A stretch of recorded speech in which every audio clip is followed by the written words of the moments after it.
Bonjour à tous, bienvenue pour cette deuxième vidéo audio qui traitera aujourd'hui de reprendre contact avec la Terre. Tout simplement parce que il est primordial de reprendre contact avec la Terre nourricière, ceci avec une reconnaissance consciente de toutes les choses qu'elle nous offre à chaque instant et chaque seconde. Nous avons la chance d'y vivre, d'y être accepté, de pouvoir y respirer et s'y nourrir. D'ailleurs, j'ai dû écrire un article là-dessus s'intitulant Comprendre la Terre de Gaïa. Et si je le retrouve, vous pourrez le consulter sur le site officiel. Je vais me débrouiller pour essayer de le retrouver. Il existe un tas de subtilités pour renouer contact au quotidien avec la Terre-Mère. Bien souvent, cela participe aux choses simples de la vie. Pour cela, il suffit d'être en pleine conscience et de vivre entièrement le moment au présent. Bien entendu, la respiration, citant l'inspiration comme l'expiration, sont vivement conseillées. Savoir respirer, c'est aussi savoir vivre. Prenez le temps de respirer à plein poumon. Nous allons désormais citer quelques exemples accessibles à tous que vous pourrez mettre en pratique. Les voici. Alors, il y a la fameuse balade en pleine nature, qu'elle soit en campagne, en forêt, en montagne ou au bord de mer, elle favorise ce contact conscient.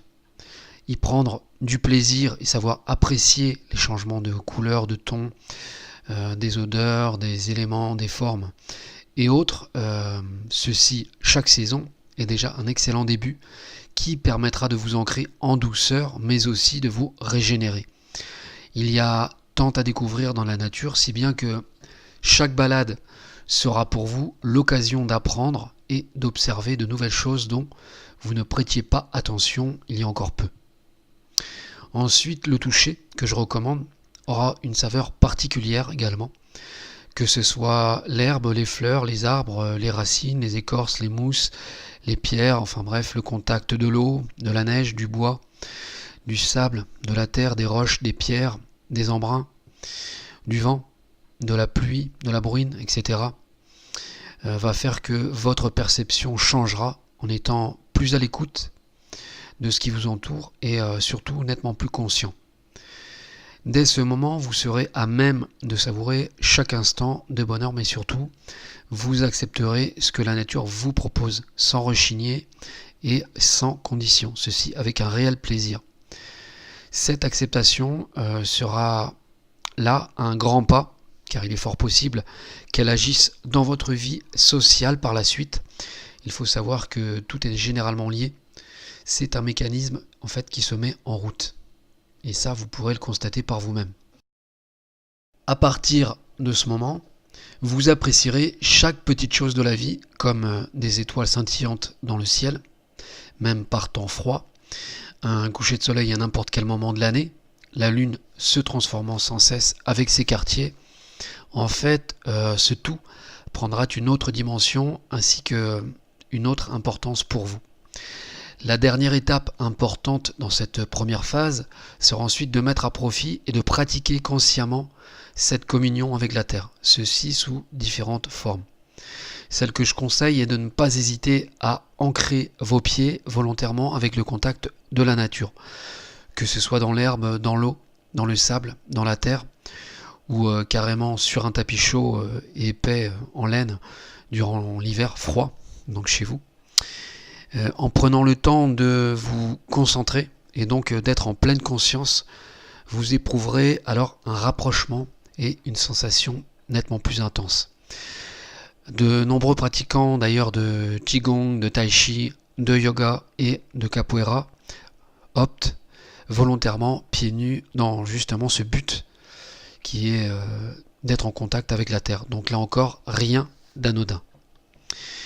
Pour les moins sportifs, prendre du plaisir dans le jardinage est également un moyen d'être en communion avec la Terre-Mère.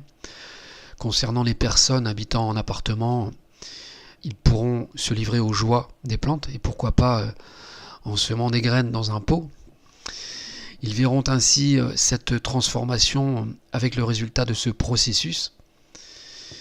Et donc chaque jour, ils seront à même de jauger si ils ont été assez attentifs aux fruits de leur travail. La nature leur répondra par la croissance de la plante et de sa floraison.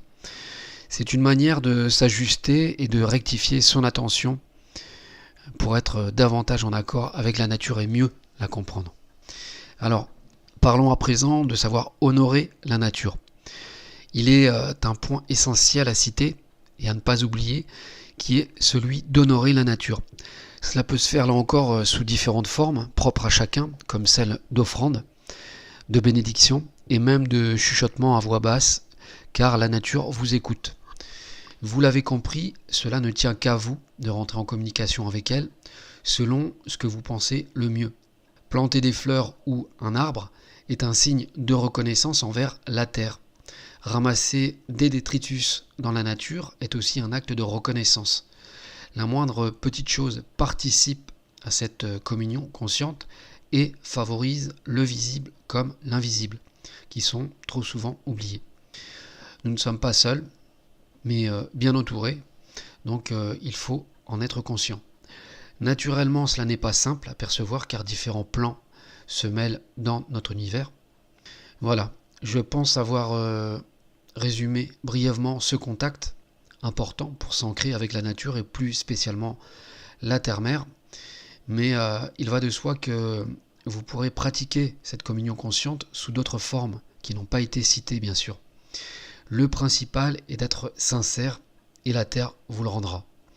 Lors de la prochaine vidéo, dans 15 jours, vous pourrez mettre en pratique différentes techniques associées à différents ancrages, notamment ceux liés aux attaques verbales ou agressives que nous subissons tous régulièrement.